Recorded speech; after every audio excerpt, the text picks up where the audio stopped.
SOS Coronavírus, Telepaz, Ouvido Amigo. Nomes de alguns dos canais de atendimento que surgiram com o objetivo de amenizar os reflexos emocionais da crise sanitária. São iniciativas ligadas a ONGs, universidades, entidades profissionais, igrejas e outros setores da sociedade civil, mas também a órgãos governamentais. No fim de maio, o Ministério da Saúde e o Hospital de Clínicas de Porto Alegre criaram, por exemplo, o Telepsi, uma central telefônica que oferece serviço de suporte psicológico para profissionais do SUS que estão na linha de frente do combate à Covid-19. É sobre esses serviços profissionais e voluntários que falamos hoje aqui no Entenda, podcast semanal da Revista Adventista. Eu sou Márcio Tonetti e convido você a acompanhar essa conversa com a coordenadora de um grupo que oferece suporte e apoio emocional online, com um pesquisador do impacto psicológico da pandemia e com o pioneiro de um canal de teleatendimento que fez sucesso há 50 anos, cujo nome foi resgatado depois que os brasileiros começaram a sentir os efeitos da Covid-19 no corpo e na mente. O cenário é novo e muitas iniciativas também. Mas a ideia de oferecer apoio emocional remotamente já é bem antiga. No Brasil dos anos 1970, quem discasse o número 232193 tinha acesso ao Telepaz, um serviço de utilidade pública criado pelos adventistas em Curitiba, capital paranaense. Quem coordenou esse trabalho pioneiro foi o pastor Assad Bechara. Pastor Bechara, com a pandemia do novo coronavírus, surgiram muitos canais que buscam oferecer suporte emocional à distância. Mas no início da década de 1970, imagino que um serviço como o Telepaz tenha soado como uma grande novidade, né? Eu gostaria que o senhor começasse falando um pouco sobre o que motivou a criação desse projeto. Há 50 anos não havia tantas faculdades no estado do Paraná. E Curitiba, um centro universitário, atraía muitos jovens de várias regiões. E esses jovens isolados, longe dos seus familiares, causava essa situação um certo distanciamento desconfortável. E também a cidade de Curitiba era, e talvez até hoje, um centro de lançamento de mercado, de pesquisa de mercado. Muitas pessoas longe da sua família, trabalhando ali isolados, sentiam uma certa solidão. Isso causava um aumento do índice de intranquilidade e até de suicídio.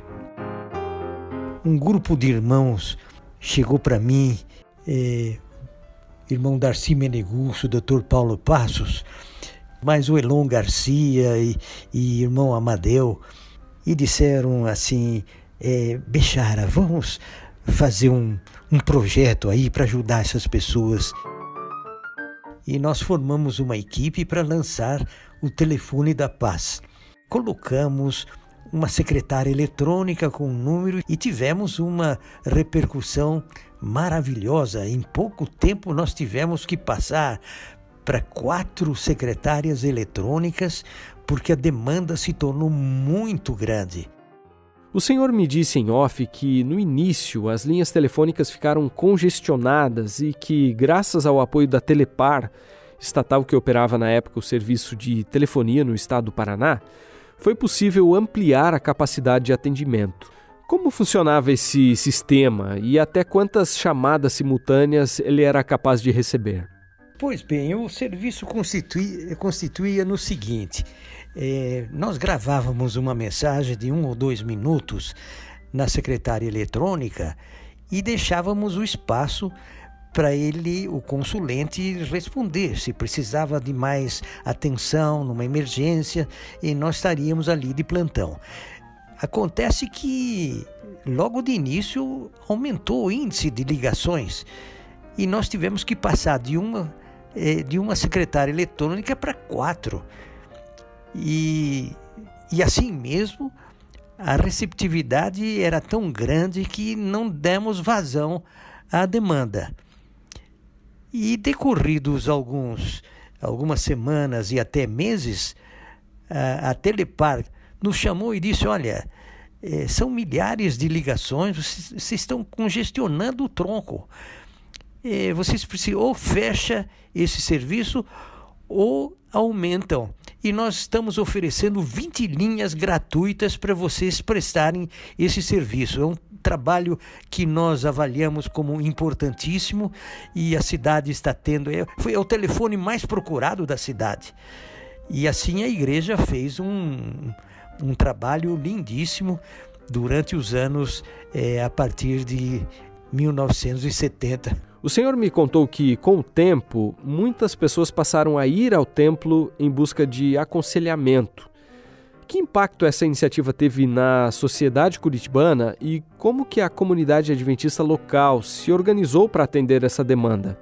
Na medida em que a gente ia desenvolvendo esse trabalho, foi necessário um trabalho de mais plantonistas.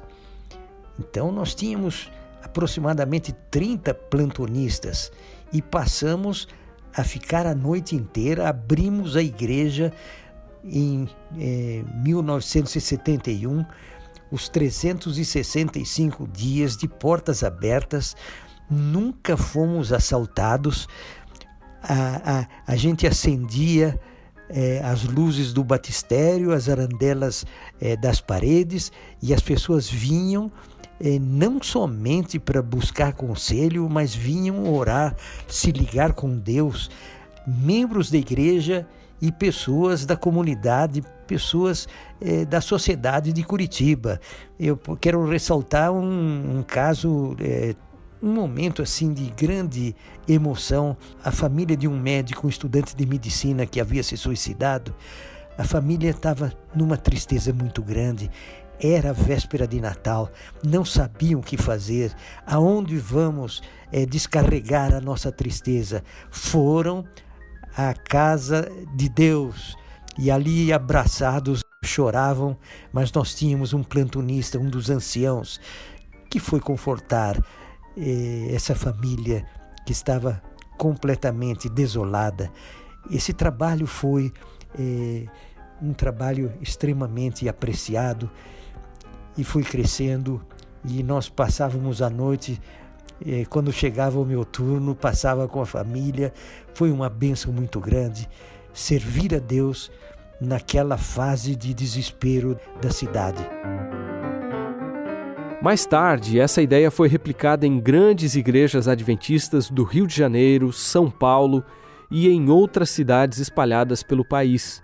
Conforme noticiou a Revista Adventista de março de 1988, o Telepaz da Igreja de Moema, na capital paulista, chegou a atender quase 3.000 chamadas mensais.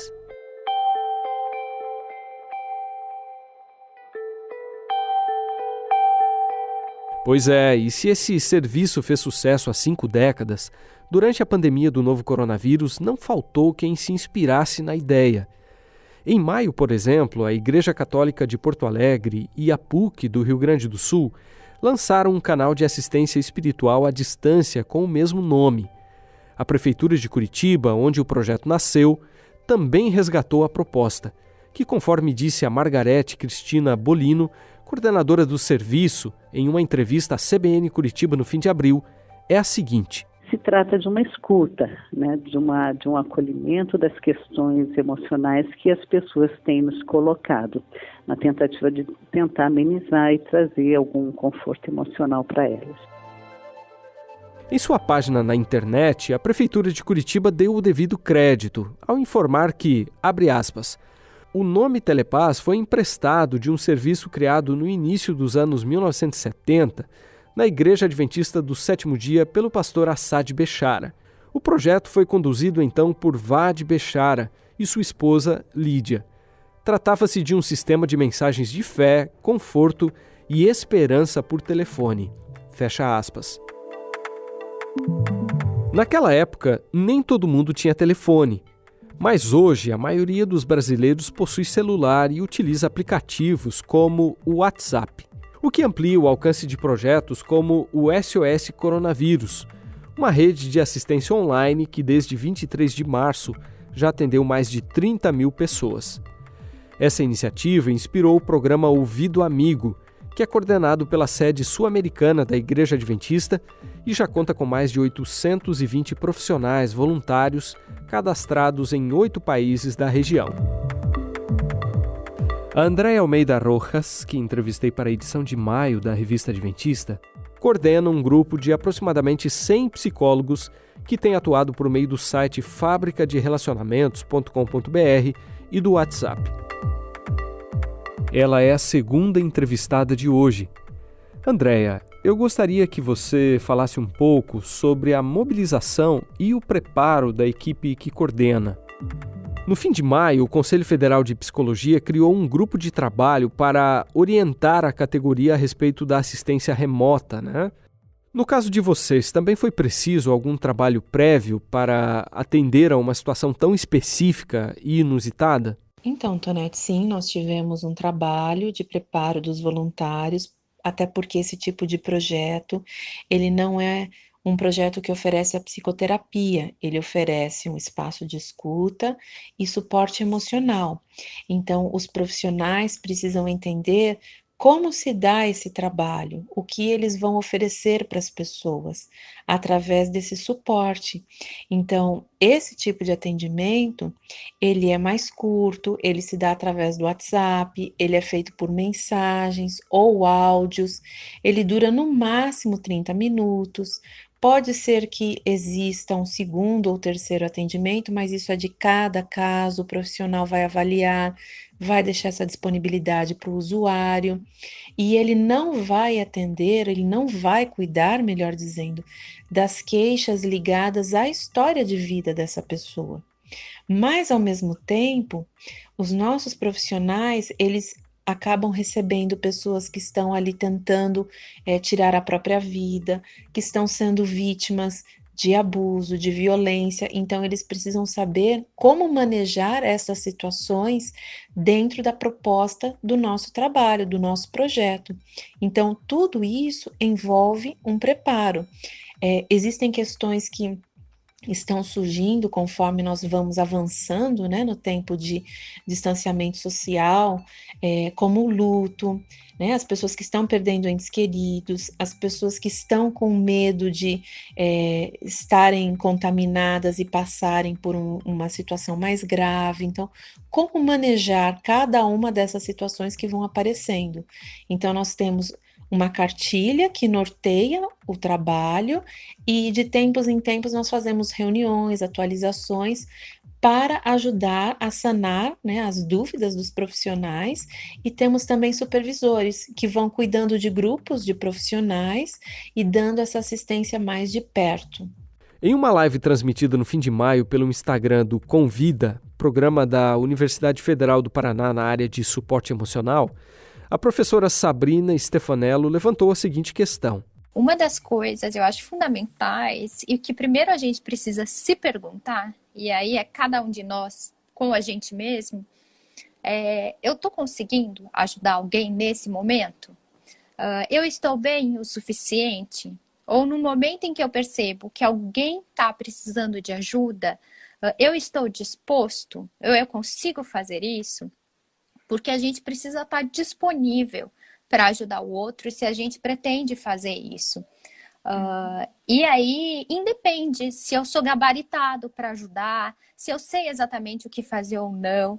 A maioria de nós vai ter sempre algumas incertezas, do tipo, será que eu fiz exatamente o que deveria ser feito ou não?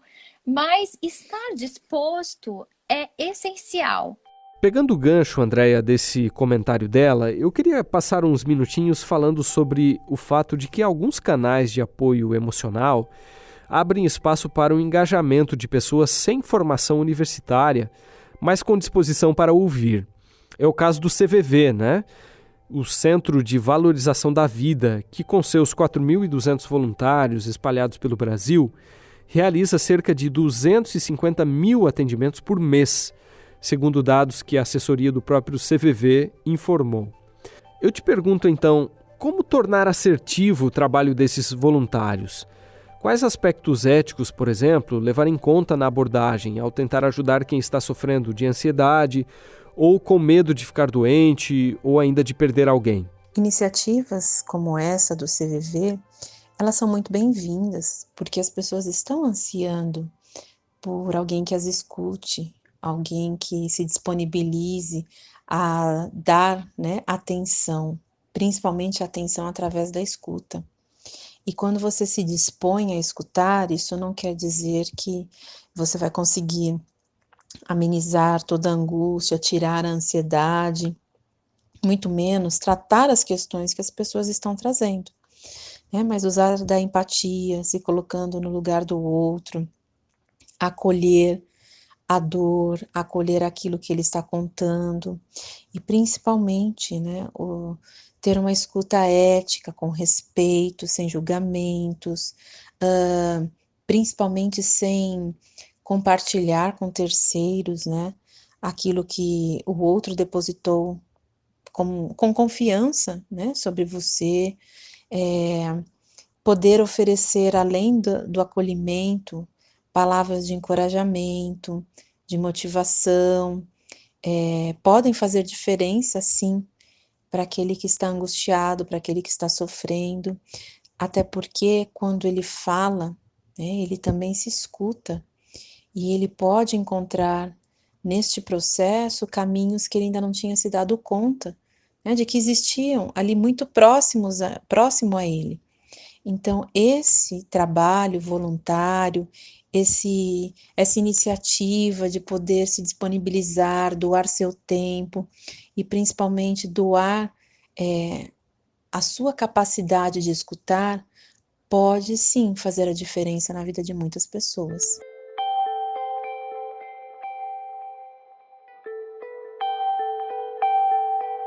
Estima-se que entre 1/3 e metade da população exposta a uma epidemia pode vir a sofrer alguma manifestação psicopatológica, caso não seja feita nenhuma intervenção de cuidado específico para as reações e sintomas manifestados.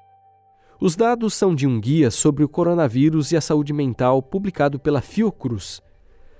Por essa razão, assim como cientistas que estão correndo contra o tempo para encontrar uma vacina para a Covid-19, pesquisadores buscam entender o impacto emocional da pandemia e, assim, poder minimizar seus efeitos agora e depois da quarentena.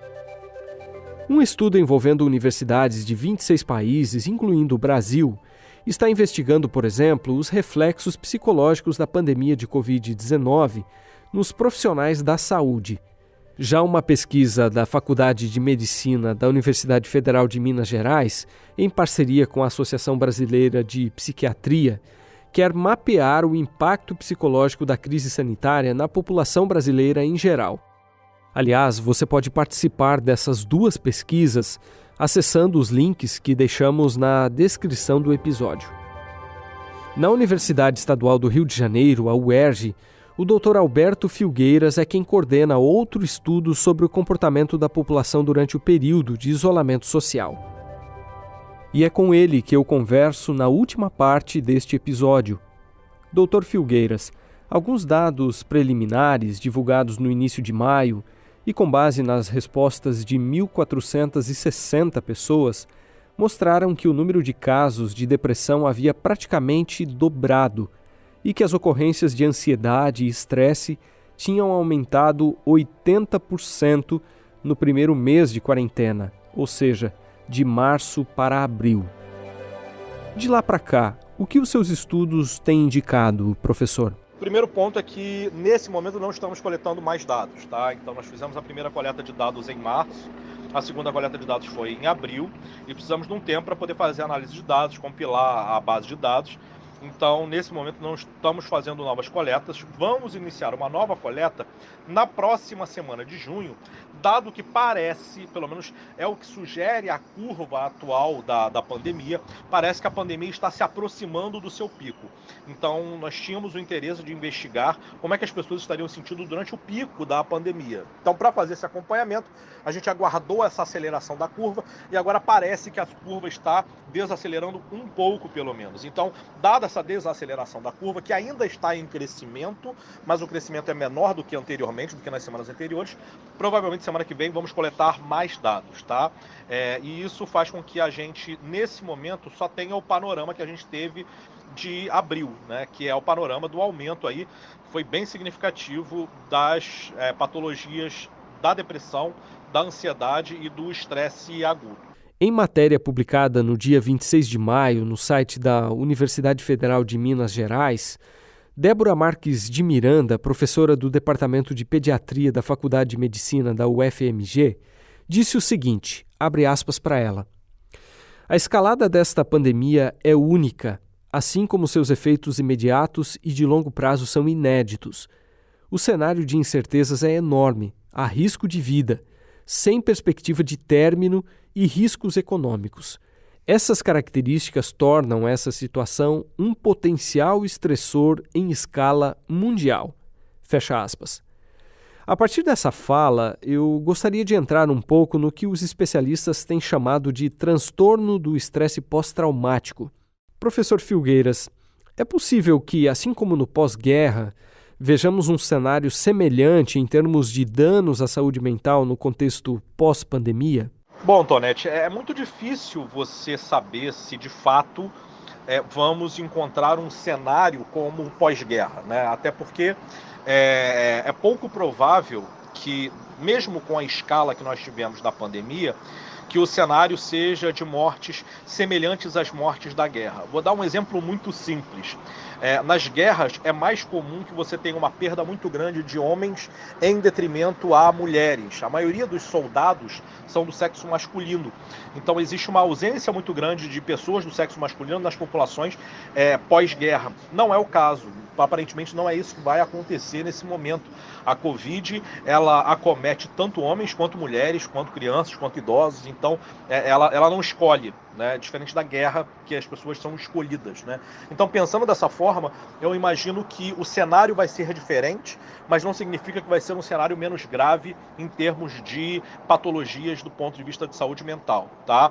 Diversos estudos mostram que em outras epidemias, em outros países, existe uma proporção realmente grande e significativa em relação a momentos normais da população, pós-epidemias, pós-quarentenas, né? Então esse período pós-quarentena é um período extremamente complicado, é um período extremamente difícil de lidar e é um período que as pessoas ainda levam muito tempo para conseguir encarar a vida de forma normal, né?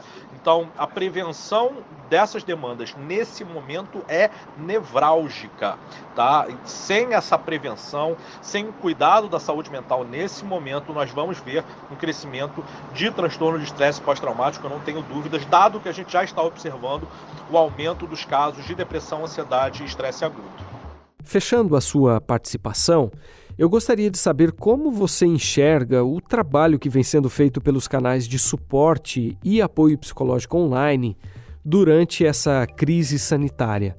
Finalmente, em relação a esses aspectos da psicologia online, da psicoterapia online, eu fico muito feliz do Conselho Federal de Psicologia ter disponibilizado para os psicólogos a possibilidade de fazer atendimentos online sem a necessidade dos pré-cadastros, então facilitando, diminuindo a burocracia, facilitando o acesso das pessoas de um modo geral aos psicólogos. No entanto, uma coisa me preocupa, que é a ausência de políticas públicas nesse sentido, né? O que a gente está vendo são movimentos das universidades, são movimentos de associações de psicólogos, associações de psiquiatras, de psicanalistas. Então são grupos isolados de pessoas que estão voluntariamente cedendo os seus serviços para a ajuda da população. No entanto, a gente não tem visto isso do ponto de vista de saúde pública, do ponto de vista de política. Então esse é um problema, porque os efeitos que a gente vai ver da falta de cuidado na população em geral, na saúde mental, a gente vai ver esses efeitos no futuro, né? Lembrando que, por exemplo, em 2016 saiu um relatório da Organização Mundial da Saúde mostrando que cada dólar investido em saúde mental, na prevenção de danos à saúde mental, significa 4 dólares revertidos em produtividade do trabalhador, né? Então, fazer investimentos nesse momento em saúde mental é não só algo que deveria ser feito, mas algo que é necessário, na minha visão, para que a gente possa evitar futuros danos às pessoas da população brasileira, e isso não está sendo feito pelos governantes ou pelos políticos. E se você quer continuar acompanhando outros desdobramentos da pandemia por meio deste podcast, acesse o nosso canal no Spotify e no YouTube e se inscreva para receber notificações toda vez que um novo episódio for publicado. Com roteiro de Márcio Tonetti, produção de Wendel Lima, edição de som de Wagner Zil e direção de jornalismo de Marcos de Benedicto, o episódio de hoje fica por aqui. Até o próximo Entenda.